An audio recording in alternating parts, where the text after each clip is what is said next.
our runner, Josh Jacobs, man, came in and was the back that I expected him to be. But before we get into that, we gotta talk about what Matt LaFleur at his headline story, his presser right after the game. So game 1, so he's in good spirits and got asked about Josh Myers, the starting center, and why Malik didn't throw the ball on a third down attempt. And so basically he answered, I've never had this happen. That's almost verbatim. I never had this happen. Where I asked Malik, why he didn't throw the ball on that third down attempt? He said, I didn't throw it because Josh threw up on the football. And so if my quarterback comes to me and say that, well, being me, I'll be like, you know what? I'm not surprised. There's a lot worse that happens with offensive alignment and being on the football field during a hot game or just during the middle of an intense game. Things happen. So I played early in the season, not super well conditioned, and the heat was there, and that was a factor. You're coming off a travel game and all the foreign food, like your body's readjusting, like 100%. The spicy Hispanic food and Latin American food, like it's. I'll say this with the guys I played with. I played with a Hall of Fame bunch of tackles and guards and centers with the Packers. They're all in the Packer. I say just about all of them are in the Packer Hall of Fame. A few of them aren't yet, but they will be. And I'll just say, I won't say names. I won't point out one or two, but there's a lot of flatulence going on and body fluids that relieves the lineman's body unknown, just because they have no time to go to the bathroom and they probably ate too much because they're big guys. And several of my linemen have just done number 2 on the field. Oh my goodness. Number 1, number 2 is not an issue with the Packer crew that I used to roll with. So vomiting on the football, Josh Myers, you got to step your game up, bro. You got to do something more than just throwing up on the football. I don't know if it's worse if we're I might take the vomit now. Like, I thought that was bad. But... Right. I've been with dudes. I love them to death. They are my brothers from another mother. And they said, AG, man, we've done this on the field. We don't have time in a 2-minute warning or 2-minute drive, or we got to get in field. We can't come off. Yeah, you ain't got time. There's nobody rotating. And the coach, their coach at that time, he actually just passed away. Larry Bechtel, great guy. A little off up here sometimes, but great guy. He said, don't even look at me to the sidelines in 2 minutes and certain drives. Stay in there. And if it's early in the game, first quarter, second quarter, that means you had a big meal. It's still in the body, still trying to digest. And then it does. And it's time. You got to go. I guess. It's business on all facets, just so you know. So, so that was business. And a business decision, though. Credit to Malik Willis. To hold on to the ball. To hold on to the ball. Yes. Like, I don't know if he saw Josh throw up right. I just watched the replay right before we went live, and I'm like, oh, okay. So I don't know if Malik had the view of like, oh, my center just threw up on the ball, I should hold on to this. Right. Or if he caught it and realized mid-play while the defense is rushing him, hey, there's something on this ball. I should not get rid of this. I'm just going to cut this ball down. Good question. Either decision, either if he made that pre-snap if he saw what happened, or if he just caught it and realized, hey, I need to do something different than what the play calls for. I'm going to go back and look at his reaction and see, because when he's throwing up on the ball just before he snaps it, and then Malik grabs it and he's back there pump faking, but he's probably pump faking, like, oh man, wait a minute, hold up. Brilliant, so that's where we find out if he made the split by decision. Malik Willis. I want to give a lot of credit to him, because you throw a vomit covered ball, that ball, you don't know what's happening. Like, you're like, hey, why is it wet? It's hot as Hades out here, and why is this football wet right now? I don't even want to know what's on it, but I'm gonna react as a player. I can't throw it. So good decision. Really, it's even fun, and even better by Matt LaFleur. He says, I think Malik don't appreciate that. Yeah, I've not played a lot of quarterback in my day. Yeah, and certainly not in the NFL, but I don't think anybody wants to throw a vomit-covered football. No, I've played with wet balls before, being that it rained outside. A rainy ball, okay. Rainy ball. That happens. And they're a little slippery and all that. So definitely for a quarterback, say tuck it and run it. Do what he did with the ball. He picked up a couple yards. He lived to the next down, as something Coach McCarthy used to say to our quarterbacks. Live to the next down. If you don't have no throw. Yeah. That decision by Malik Willis really encompasses his performance of the game. You are there to manage things and make sure things do not go wrong. Like you kind of opened up with, you have Josh Jacobs performing the way you need him to perform. We'll talk about his we're about to hit on that in a second here in just a minute. But Malik Willis, you need to not screw this up. Your starter's out. You got a rugged team that likes to keep games close here. They're kind of built like you need a home victory after losing the opener. Like you need to get some momentum going for the season. You can't be the guy to throw a vomit-covered football into the teeth of the defense and get it picked off late in the game that could flip this game around. Or even better, get a completion out of it. There you go. Like you got to make a smart choice and manage the situation, manage the game. Keep that game in favor of the Packers, and that's exactly what he did. I think he did that throughout the whole game. And that decision right there, that play, was a good view of the entire performance. If you have to look at one clip, that's a good decision to make, and that helps the Packers win. 100%. So from his gameplay, and that one play right there, I would say who the coaching staff. So from Matt LaFleur to the offensive coordinator there, great job of putting a game plan together to help their very inexperienced quarterback just to the Packers. He's not inexperienced. He's been in the league. This is his third year, I Believe. So he was with Titans, had a year down there. A ton. Again, he had guys didn't play a lot in and out that he was behind, or he started a couple games. Not a ton of experience. Two incompletions on the day. Right. So great game plan. 2 incompletions, great decision making. That's what you need to see out of Malik Willis, who's coming in to step in for the injured Jordan Love. Yeah, and being smart, knowing when to run the ball with his legs and having that facet. So now he stacks that game up and builds his confidence, looking forward to the next game. But we look at 42 yards on the ground, nearly 7 yards a carry. Again, making those smart decisions. Let's just get some yards. Let's keep it safe and move to the next down. Yeah, and then with him picking up yards on the ground with his legs, 32 carries, Josh Jacobs, 151 yards. Oh, I'm loving it. 4.7 average. Oh, yes. That's what I'm talking about. Yes. Oh my gosh. Only problem the one fumble, but outside of that, great game for him. And to get that established the way they did, I listened to the game and I'm listening to it, and it's like the first series, probably the first 3 or 4 plays were either runs to Josh or short screen passes. And I'm like, that is the game plan you want to usher in a guy who has not a lot of experience in your playbook, and to get them comfortable and get him, because once he got comfortable, then he was able to do his own gameplay. He added in a little bit of Malik Willis to the game plan, knowing that, okay, now I'm comfortable. Coach is giving me this play so I can succeed. And he has. And so throughout the game, you just saw him got a little bit more comfortable. And then this next game coming up that they'll have is going to be another game to stack that block. But I say great job starting, having that support from the run game is huge. And then Romeo Doubs, 3 receptions, 62 yards, doing his thing. And Dotavian Wicks, Tucker Kraft, Jaden Reed, all chipping in between run blocking, catching the ball, making big plays with their abilities, catching or running after the catch, stuff like that. They definitely showed up. And again, these are young guys. Tucker Kraft in his second year, Jaden Reed, Luke Musgrave, all in their second year. Dotavian Wicks, second year. And that's what I love, because when you're young and you're starting to build that confidence, it's only skyward up from there. So because once you out that field, more plays and more packages from their coaching staff will start getting put in, because they see you making plays out there on the football field. Absolutely. We've talked a lot about the young weapons that Green Bay has available. And then what Malik Willis did very well to what Jordan Love did in game 1, spread the ball around. He hit 6 different receivers or playmakers in this game with his passes. Again, use his legs from time to time. So using all of those young weapons, keeping guys fresh. And then you have a workhorse like Josh Jacobs, who's a veteran in the league.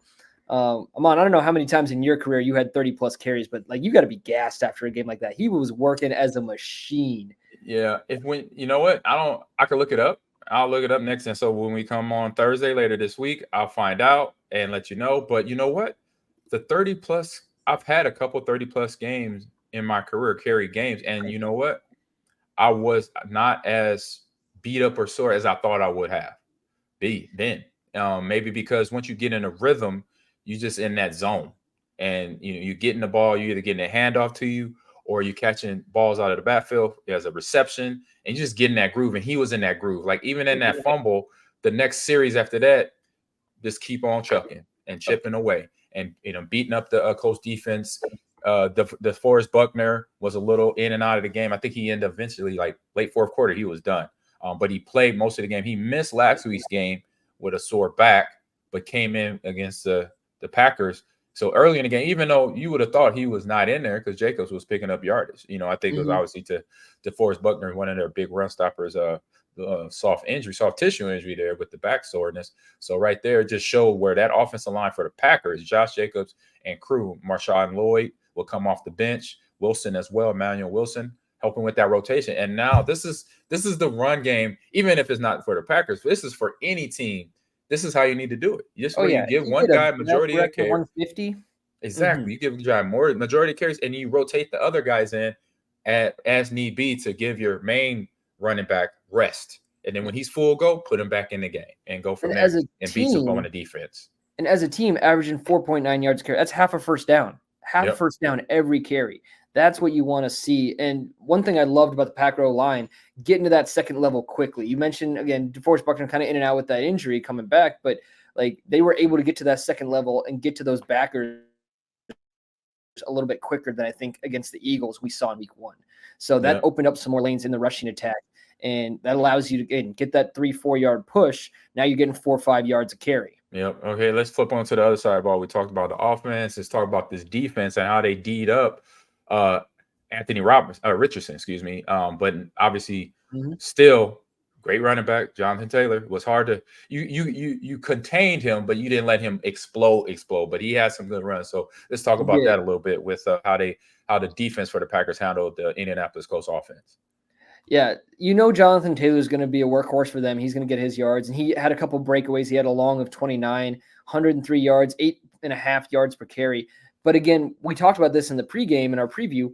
Make Anthony Richardson be the guy to beat you and make it be with his arm. Jonathan Taylor's going to get some yards. They allowed that to happen, but when it came time for the Colts to pass, they were on lock. 7 deflected balls, 3 interceptions. We talked about that secondary and the experience back there and the talent. That's the strength of this Green Bay defense. So if you were going to maybe a little bit of bend don't break in the run game, let Jonathan Taylor get those yards. But no touchdown. No touchdown. They didn't let him in the end zone. So that means Anthony Richardson has to throw the ball. He's going to make those inaccurate mistakes. You got 3 picks, 7 deflections out of it. That's the secondary play Green Bay wanted to have. And that's what they're going to get all season if they keep it up. Yeah, and they got Anthony Richardson still developing as a thrower, right? Because he has the deep throw ball down. It's just now he's got to work on that short game. I heard the commentators talk about, with that deep pass ability, some of the short passes is a little tough for him because he wants to throw it so hard, and I definitely can see that for the receivers between the running backs and the tight ends that are only 5 to 10 yards away. That can be an issue because he had a couple drop passes, but I saw where he was trying to take that heat off the ball. I think it was one ball into the flat where Jonathan Taylor, if he would have caught it, it would have been a conversion, but he just dropped the ball. And it wasn't that much heat on it. I say the previous passes, like 2 plays or 2 series before that, he had that throw and you saw it was a little bit of stank on it. And it's like, oh, you gotta tone it down. But that's him. This is really his first year, right? Even though it's his second year in the league, he reset because he was out majority of that first year with the shoulder injury. Yeah, so right there, that's things that I say the Packers defense knew that potentially this would be the case if some plays came out where he could get the ball out.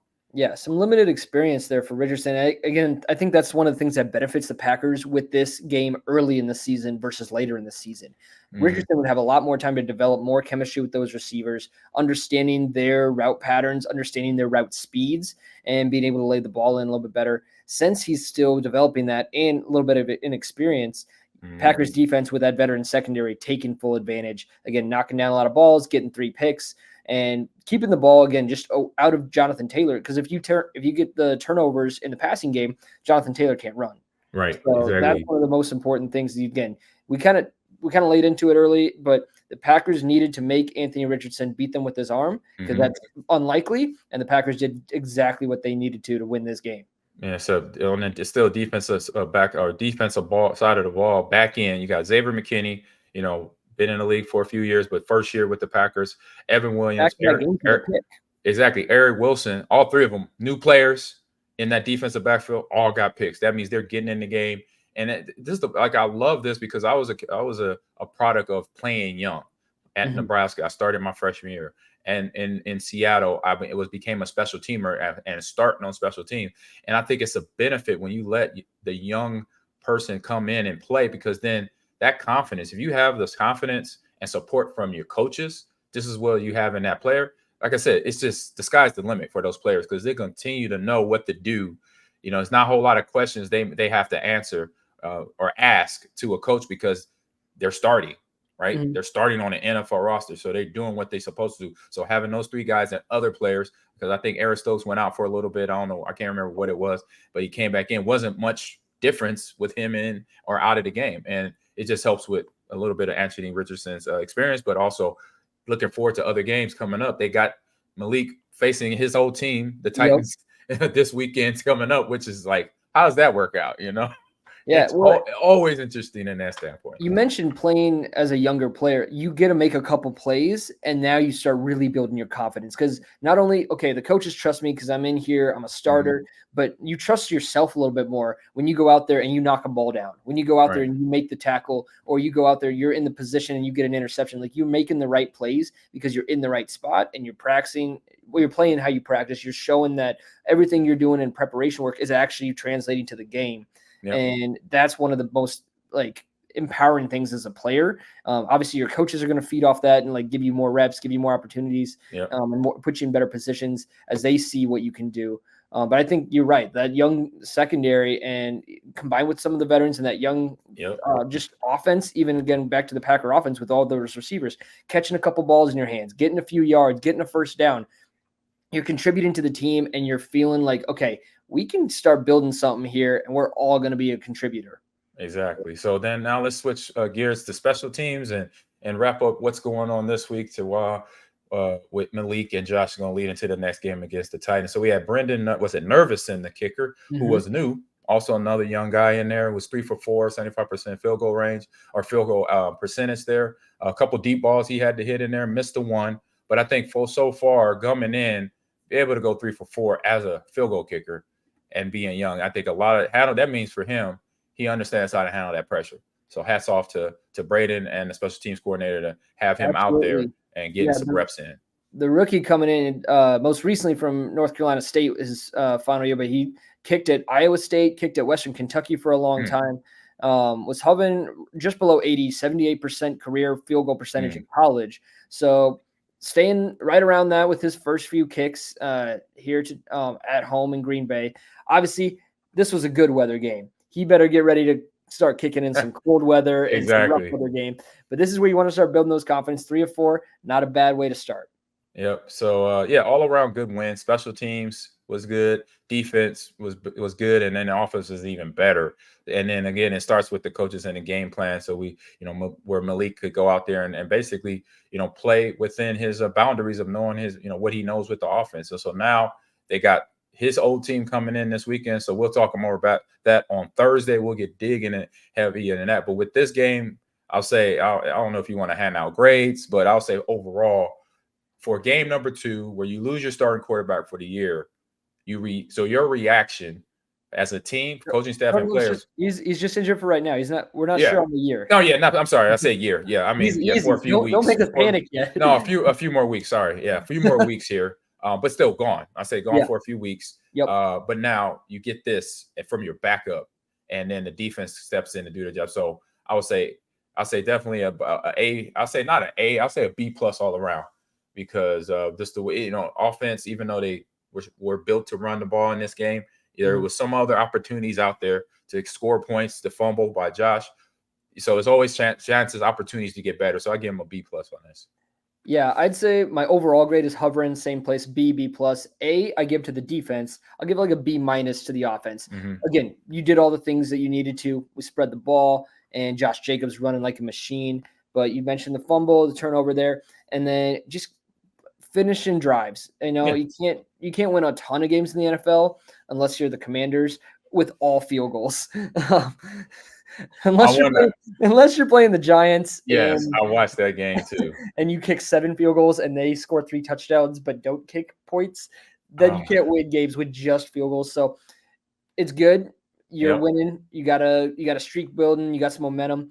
I'd love to see the offense finish some more drives. So I'm going to give them that B- grade overall. But defense, you're bringing the hammer, and it's an A because you're locking things down. All day, every day. So, Alex, man, thank you for jumping in on this little reaction of the Packers win over the Colts in Lambeau Field. So, again, this week, we'll be talking again on Thursday, but the Packers I think they're going to the Titans. Let me see. Yes, on the road at the Titans. They're going to Nashville to face Malik Willis' old team there. So that'll be interesting and fun. I know for me, I love facing when I became a Packer and have to face the Seahawks or vice versa.